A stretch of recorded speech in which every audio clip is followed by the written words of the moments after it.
Maîtriser sa vie grâce aux leçons du stoïcisme. Nous avons tous été, à un moment ou à un autre, contrôlés par nos mots, nos pensées, nos émotions, et même par l'argent. Qui n'ira s'être déjà laissé emporter par une critique, une émotion intense ou un compte bancaire vide? Il est temps de changer ça. Le contrôle de ta vie ne dépend pas des circonstances, mais réside en toi. Attendre que les choses changent d'elles-mêmes est une illusion, le pouvoir est entre tes mains. Pour le saisir, tu as besoin de force, de volonté, et surtout, de la bonne connaissance. Les 15 leçons du stoïcisme que je vais te partager sont la clé pour dominer ce que tu penses, ce que tu ressens, ce que tu dis et l'argent que tu possèdes. Si tu es prêt à briser les chaînes de tes propres réactions et à prendre les rênes de ta vie, cette vidéo est faite pour toi. En écoutant et en appliquant consciencieusement ces enseignements, je te promets que, en quelques jours, tu seras méconnaissable et tu attireras la vie que tu mérites. Chapitre 1. Domine tes paroles. T'es-tu déjà écouté parler? Non pas ta voix enregistrée, mais les mots qui sortent de ta bouche chaque jour.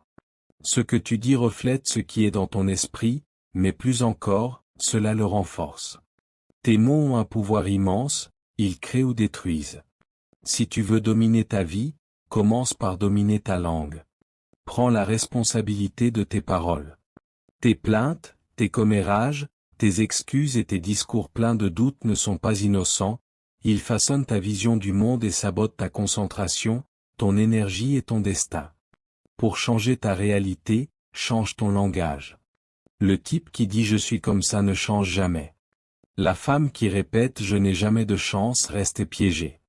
Le jeune qui se dit peu sûr de lui continue d'agir avec peur. Les bons mots créent les bonnes habitudes, qui forgent le caractère, et c'est ton caractère qui définit ton destin. Désormais, discipline ta bouche comme si ta vie en dépendait, car c'est le cas. Tes mots peuvent être ton meilleur allié ou ton pire saboteur. Veux-tu du respect? Parle avec force. Veux-tu grandir? Parle avec intention.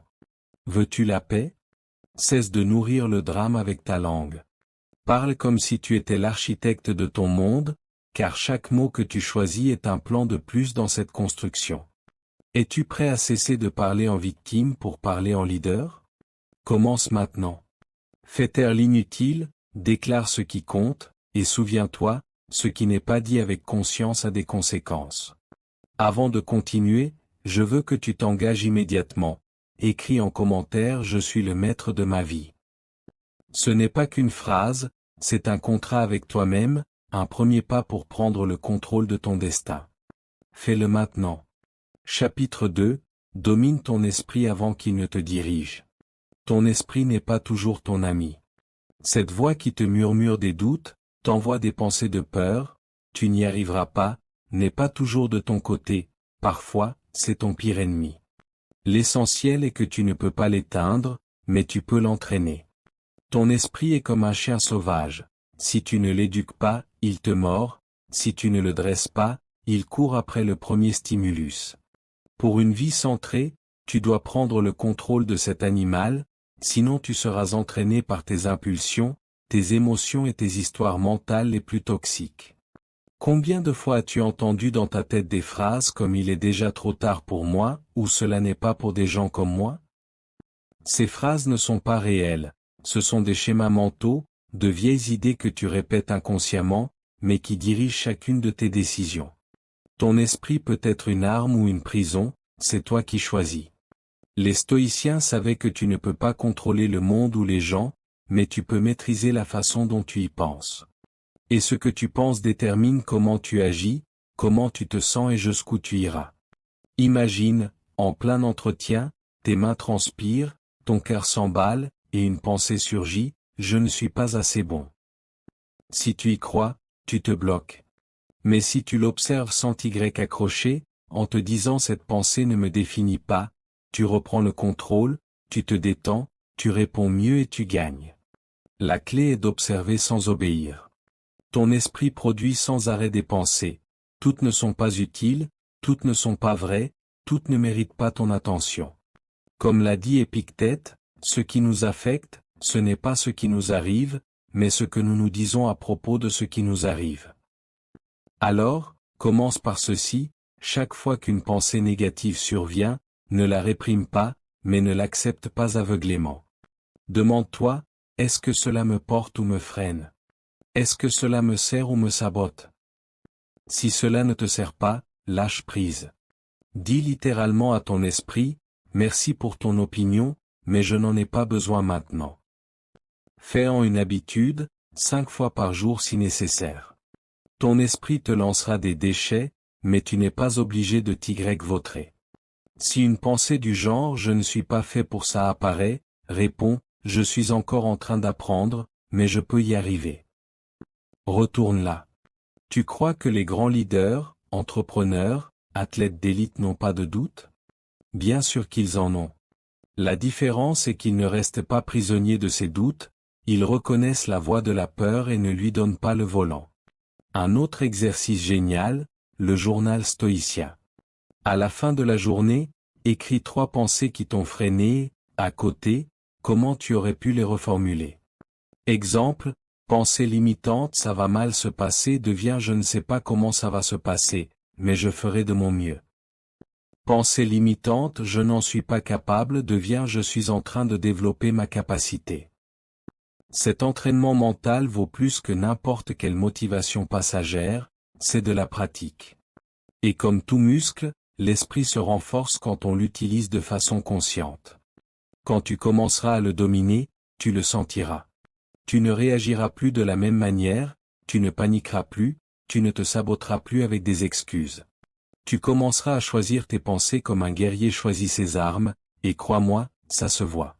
Les gens le perçoivent, le monde réagit différemment quand tu penses différemment. Écoute bien, si tu n'entraînes pas ton esprit, c'est lui qui te dominera et te mènera dans des endroits sombres, des routines médiocres, des décisions impulsives. Non pas parce que tu es faible, mais parce que tu n'as jamais appris à t'entraîner. Commence aujourd'hui. Observe tes pensées comme un gardien à la porte. Laisse passer ce qui est utile, remets en question ce qui ne l'est pas, change le dialogue intérieur, élimine le drame mental. Dirige ton esprit comme si ta vie en dépendait, parce qu'elle en dépend. Tu n'es pas tes pensées, tu es celui qui les dirige. Chapitre 3, domine ton état émotionnel. Ressens tout, mais ne sois pas l'esclave de ce que tu ressens. Je te le répète, tu ne contrôles pas ce que tu ressens, ce n'est pas possible. Mais contrôle l'endroit d'où tu décides d'agir. Car si tes émotions te gouvernent, ta vie sera un champ de bataille chaotique, et tu seras le premier à perdre. Tu t'es mis en colère? Très bien, c'est normal. Tu t'es senti frustré? Logique. Tu as eu envie d'envoyer tout balader? Cela nous arrive à tous.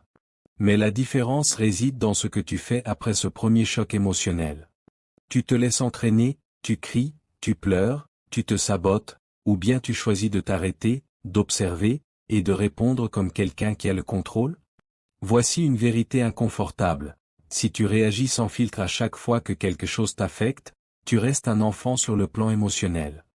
Un adulte émotionnel choisit sa réponse, il ne nie pas ce qu'il ressent, mais il ne remet pas non plus le volant à la colère, à l'anxiété ou à la tristesse. Le stoïcisme ne dit pas de ne pas ressentir, il dit de ne pas devenir ce que tu ressens. Et tu le sais, tu as déjà dit des choses que tu as regrettées, tu as agi sur un coup de tête et tu as ruiné des relations, des opportunités, des journées entières. Pourquoi? Parce que tu n'as pas su faire une pause, parce que tu t'es cru autorisé à exploser sans conséquence. Mais chaque émotion que tu ne sais pas gérer est une bombe à retardement, et c'est toi qui encaisseras l'explosion. Veux-tu la liberté émotionnelle? Voici l'outil, la pause. Oui, aussi simple que ça. Avant de répondre, respire, compte jusqu'à 5, mords-toi la langue si nécessaire, fais un pas en arrière, littéralement ou mentalement. Dans cette pause se trouve la différence entre l'impulsion et l'intention. Le stoïcien n'est pas un robot froid, c'est quelqu'un qui respire au milieu du feu et choisit de ne pas brûler. Regarde cet exemple moderne, tu conduis, quelqu'un te coupe la route. Ton corps réagit, tu sens la chaleur dans la poitrine, les insultes sur le bout de la langue. Maintenant, te laisses-tu emporter par l'instant? Tu cries dans le vide, tu frappes le volant, tu gaspilles de l'énergie inutile? Ou tu choisis simplement de laisser tomber et de continuer ta route sans empoisonner ta journée? Le premier élan ne se choisit pas, le second mouvement oui. C'est là que commence ta maîtrise émotionnelle. Tu n'es pas faible parce que tu te sens mal. Tu es faible lorsque tu te justifies de mal agir juste parce que tu étais en colère, que tu avais mal ou que ce n'était pas ta journée. Ce sont des excuses bon marché, vues et revues. Si tu ne les brises pas, elles te brisent toi. Commence à t'entraîner tous les jours. Quand tu ressens une émotion forte, nomme-la. Oui, à voix haute ou dans ta tête, je suis frustré, je suis anxieux, j'ai peur. En la nommant, tu cesses d'être l'émotion, tu deviens l'observateur. Puis demande-toi, qu'est-ce que je peux faire de ce que je ressens pour me construire au lieu de me détruire? Autre habitude puissante, avant de finir ta journée, demande-toi depuis quelle émotion tu as agi aujourd'hui. Depuis la colère? Le calme? La peur? La compassion? Cet examen quotidien n'est pas fait pour te blâmer, mais pour te rendre conscient, car tu ne peux pas changer ce que tu ne perçois pas. Ton état émotionnel est comme le climat, tu ne peux pas empêcher la pluie, mais tu peux décider si tu vas sortir avec un parapluie ou te mouiller comme un idiot en hurlant au ciel. Que préfères-tu? Tu décides comment tu vas vivre, en victime de tes émotions ou en maître de tes réactions. Et il ne s'agit pas de réprimer, mais de transmuter. Si c'est la première fois que tu viens sur ma chaîne, je te demande de t'abonner et de mettre un like à la vidéo, ainsi je pourrai continuer à créer plus de contenu comme celui-ci à l'avenir. Utilise ta colère comme un élan pour fixer des limites. Utilise ta tristesse comme un signe pour revoir ce qui compte pour toi. Utilise ta peur comme un guide pour mieux préparer ton chemin. Les émotions ne sont pas des ennemis, elles sont des alliés si tu sais les décrypter. Mais si tu ne les comprends pas, tu deviens leur esclave, et un esclave émotionnel ne peut pas construire une vie avec une direction, il ne fait que survivre entre des hauts et des bas. Répète-le à chaque fois que tu es au bord de l'explosion, ce que je ressens ne définit pas ce que je vais faire. Et agis à partir de là. Fais-le encore et encore jusqu'à ce que ça devienne un réflexe. Dominer tes émotions, ce n'est pas les ignorer, c'est les diriger avec intention. Et si ce n'est pas toi qui le fais, le chaos s'en chargera pour toi. Chapitre 4, fais de l'argent ton serviteur, pas ton maître. L'argent n'est pas l'ennemi, ce n'est pas non plus un dieu. C'est un outil. Le problème, c'est que tout dépend de toi, soit tu l'utilises intelligemment, soit tu t'y enchaînes comme un esclave moderne, avec un sourire faux et les poches vides. Peu importe combien tu gagnes, ce qui importe c'est comment tu gères cet argent. Car il y a des millionnaires brisés et des ouvriers libres. Il y a des gens qui gagnent des milliers mais qui vivent avec la peur à chaque fin de mois, et il y en a qui, avec peu, ont construit la paix, la direction et le sens. Pourquoi? Parce qu'ils ne se sont pas laissés gouverner par l'argent, ils l'ont mis à travailler pour eux. Et toi, dans quel camp es-tu? Demande-toi ceci, est-ce que l'argent te donne une direction ou t'empêche-t-il de dormir? Contrôles-tu tes dépenses ou sont-elles celles qui te contrôlent? Décides-tu à tête froide là où tu investis ou te laisses-tu emporter par des impulsions stupides qui ne font que combler des vides momentanés? La réponse est claire, si tu ne sais pas gérer ton argent, tu n'es pas libre. Tu es dépendant, tu es manipulable, tu es une proie facile pour un système qui te veut t'endetter, stressé et distrait. Le stoïcisme est clair, posséder peu n'est pas la pauvreté si ce peu te suffit. Ce qui est tragique, ce n'est pas de ne pas avoir, mais de vivre avec la peur constante de perdre. Et cette peur naît quand c'est l'argent qui te dirige, quand chaque décision dépend de ce que tu peux te permettre ou non. Domine cet aspect de ta vie, ou il t'écrasera. Veux-tu être fort? Apprends à mettre de côté. Apprends à dire je n'en ai pas besoin. Apprends à différer le plaisir immédiat.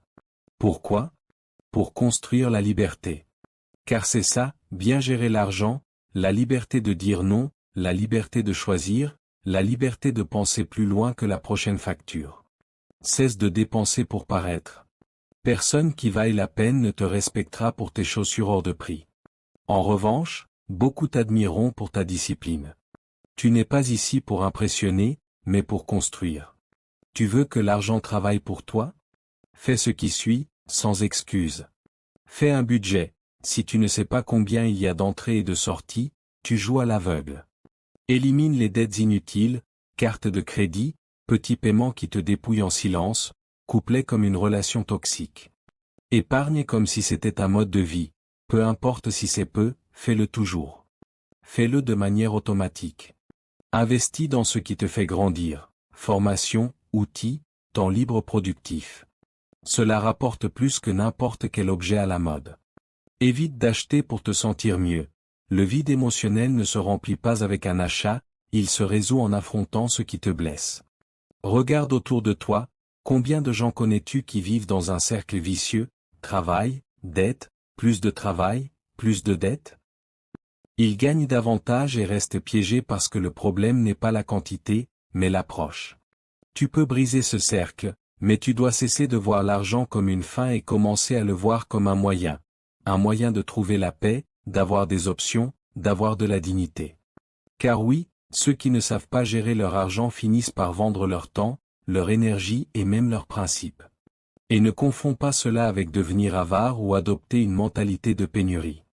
Il s'agit de vivre avec une mentalité de contrôle, de dépenser en sachant pourquoi, d'épargner en sachant pourquoi, d'investir avec une vision plus profonde que je veux juste plus. L'argent est un serviteur puissant et un maître impitoyable. Si ce n'est pas toi qui l'éduques, c'est lui qui t'éduque. Si tu ne le remets pas à sa place, il te met à la tienne, dans la file de ceux qui vivent à la limite, sans vision, sans air. Tu n'es pas là pour ça. Tu es là pour commander, pas pour obéir au stress de la fin du mois. Pour décider de ta vie, pas pour l'hypothéquer à cause de tes impulsions. Pour utiliser l'argent comme un outil de pouvoir, pas comme une chaîne en or qui brille pendant qu'elle t'étrangle. À partir d'aujourd'hui, agis comme quelqu'un qui dirige son économie, pas comme quelqu'un qui la subit. Parce que quand toi tu diriges ton argent, tu commences aussi à diriger ton temps, tes décisions et ton destin. Chapitre 5, cesse de répéter ton histoire, commence à la créer. Ça suffit. Arrête de répéter encore et encore la même histoire qui ne te sert plus. Oui, ça t'a fait souffrir. Oui, c'était injuste. Oui, tu méritais mieux. Mais continuer à la raconter comme s'il s'agissait de ta carte de visite ne fait que te maintenir attaché à ce qui est déjà passé. Et pendant que tu es enfermé dans le passé, ton futur meurt de faim. Écoute-moi bien, chaque fois que tu parles de ton passé comme d'une excuse, tu le renforces. C'est comme ça qu'on m'a élevé, on m'a trahi, il m'arrive toujours la même chose. Et alors?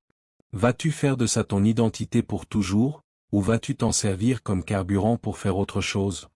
Le stoïcisme ne te dit pas d'oublier ton histoire, il te dit de ne pas en être esclave, de l'utiliser plutôt que de la laisser t'utiliser. Tu n'es pas ton traumatisme, tu n'es pas ton échec, tu n'es pas tes erreurs. Tu es ce que tu décides d'en faire. Veux-tu vraiment avancer? Alors lâche le micro du drame. Cesse de répéter ton histoire comme une vieille chanson que personne n'a demandé. Commence à parler de ta vision, de tes projets, de ce que tu crées aujourd'hui. Car plus tu parles de ton passé, plus tu le revis, et pire encore, plus tu le justifies. Tu commences à croire que parce que tu as souffert, tu ne peux pas changer aujourd'hui. Et c'est faux. Totalement faux.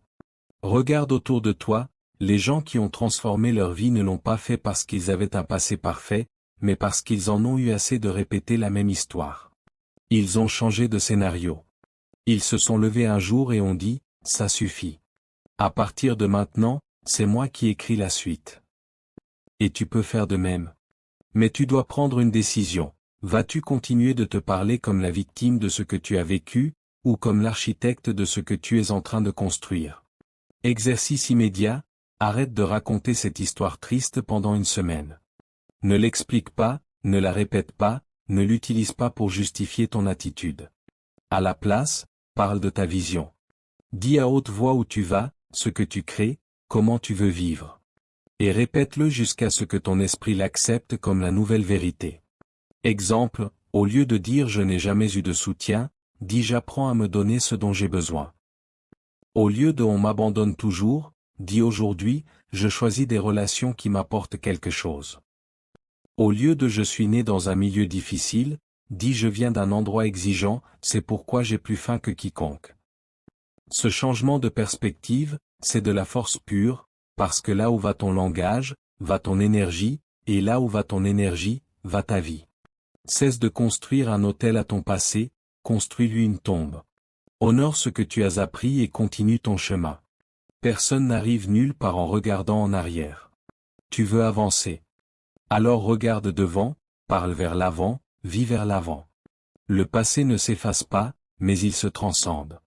Et tu ne le transcendes que lorsque tu cesses de t'en servir comme excuse et commences à t'en servir comme tremplin. Chaque jour, tu écris une nouvelle histoire. Chaque décision est une ligne. Chaque mot est un paragraphe. Chaque action est un chapitre. Vas-tu continuer à répéter le prologue ou vas-tu enfin commencer l'intrigue? La vie ne te doit pas une histoire différente, c'est à toi de l'écrire. Alors, cesse de répéter ton histoire, c'est fait, ça t'a fait mal, c'est passé. Commence à la créer. C'est le moment. Tu peux. C'est l'heure. Chapitre 6. Entraîne ton esprit, ou il te contrôlera. Ton esprit ne s'éteint jamais, il parle tout le temps, même quand tu ne l'écoutes pas. Et si tu ne prends pas le contrôle de ce dialogue intérieur, il va t'emmener dans des recoins sombres, répétitifs, automatiques.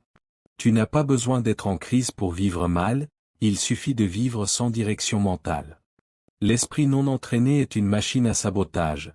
Il voit des dangers là où il n'y en a pas, il exagère, déforme, dramatise, répète des erreurs du passé, imagine des futurs catastrophiques, se nourrit de si et s'enivre de suppositions. Et tu sais le pire? Si tu ne fais rien, cela devient ta réalité émotionnelle, puis tes décisions, et finalement ta vie. Veux-tu changer ta vie? Commence par entraîner ton esprit comme un muscle, parce que oui, ça se travaille. Tu n'es pas né avec des pensées négatives, tu les as cultivées. Et c'est une bonne nouvelle, car ce qui s'apprend peut aussi se désapprendre, ce qui se répète peut se reprogrammer. Mais tu dois cesser de vivre en pilote automatique. Commence par ceci, arrête de croire tout ce que tu penses. Toutes les pensées qui traversent ta tête ne sont pas vraies, ni utiles, ni nécessaires. Mais si tu ne prends pas une pause consciente, ton esprit désordonné va te pousser à répéter les mêmes schémas de peur, d'anxiété, de comparaison, de frustration, de doute. La solution n'est pas de crier contre les pensées négatives, la solution, c'est de donner à ton esprit quelque chose de meilleur à ruminer. Tu veux commencer à l'entraîner? Voici 3 exercices simples et redoutablement efficaces. Entraîne-le avec une intention. Chaque matin, avant de toucher ton téléphone, avant de lire des informations toxiques, choisis une pensée directrice pour la journée.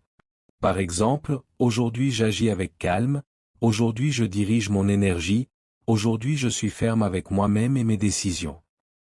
Écris-la, lis-la, remémore-toi cette pensée. Car si ce n'est pas toi qui programme ta journée, le monde le fera pour toi. Entraîne-le avec la gratitude, non, ce n'est pas une fantaisie, c'est stratégique. La gratitude ne consiste pas simplement à dire merci comme un enfant poli, il s'agit de recentrer ton esprit sur ce que tu as afin qu'il cesse de vivre obsédé par ce qui manque. Chaque soir avant de t'endormir, écris 3 choses pour lesquelles tu es reconnaissant. Peu importe si elles sont petites, fais-le. Entraîne ton cerveau à voir l'abondance au lieu du manque.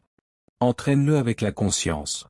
Dans la journée, lorsque tu te surprends à avoir une pensée répétitive, automatique ou négative, observe-la. Ne réagis pas, ne combats pas. Arrête-toi mentalement et dis, ça ne me sert pas. Puis change de perspective. Donne-toi une tâche, bouge ton corps, répète une affirmation utile, change d'environnement. Le but n'est pas d'éviter les pensées négatives, mais de ne pas t'éterniser dedans. Tu crois que c'est exagéré?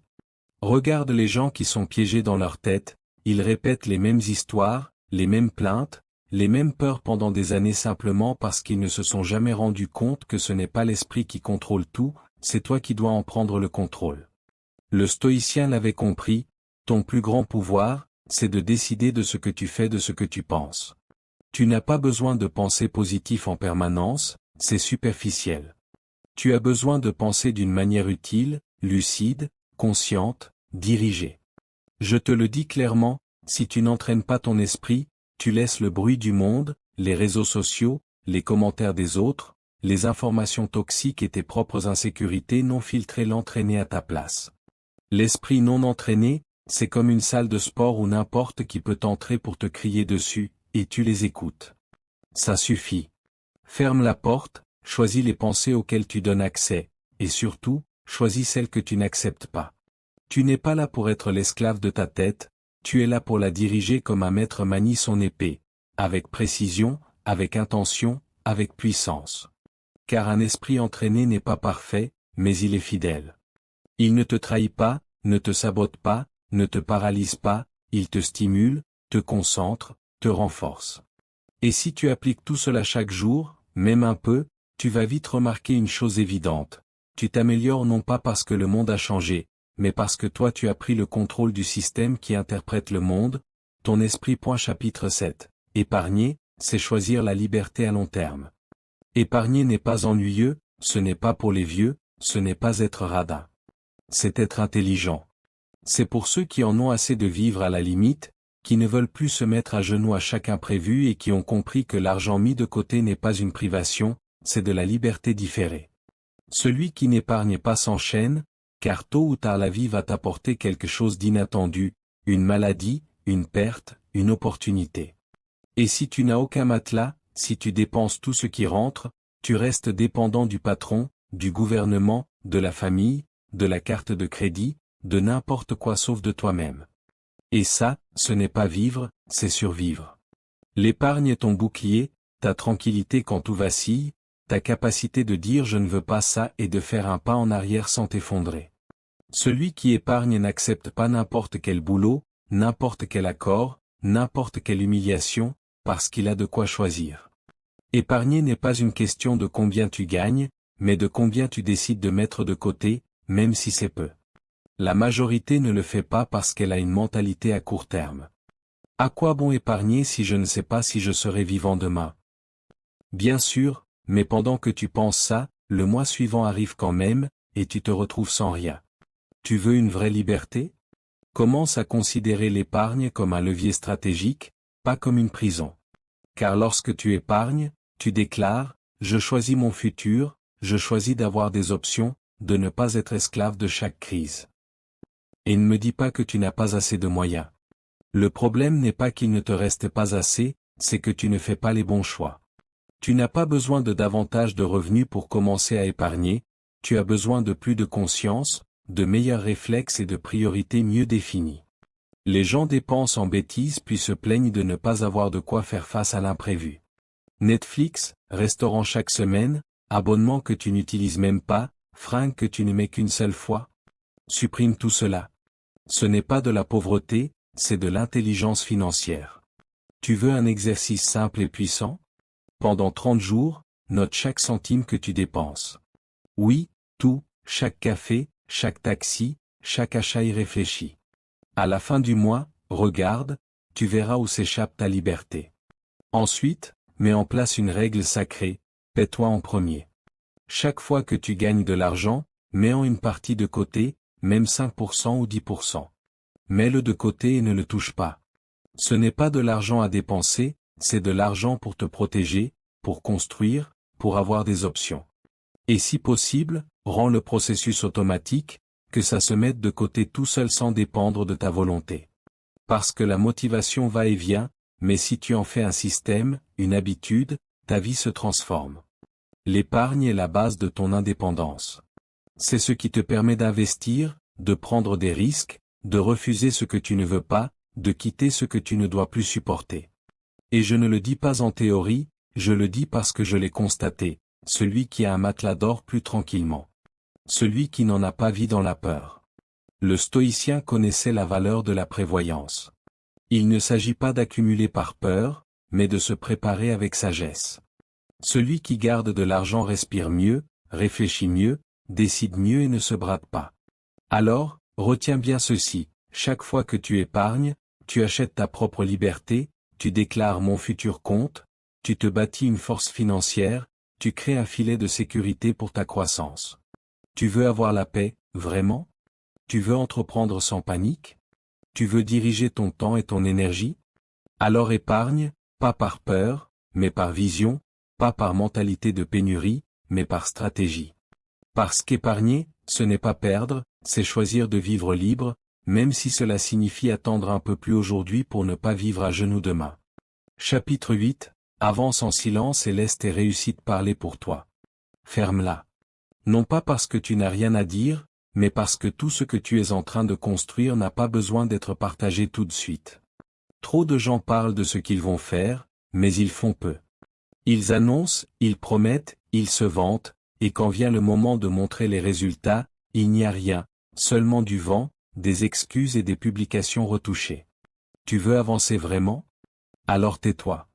Cesse de clamer tes projets et commence à les réaliser. Car chaque mot que tu lances en l'air avant l'heure te vole de l'énergie pour agir.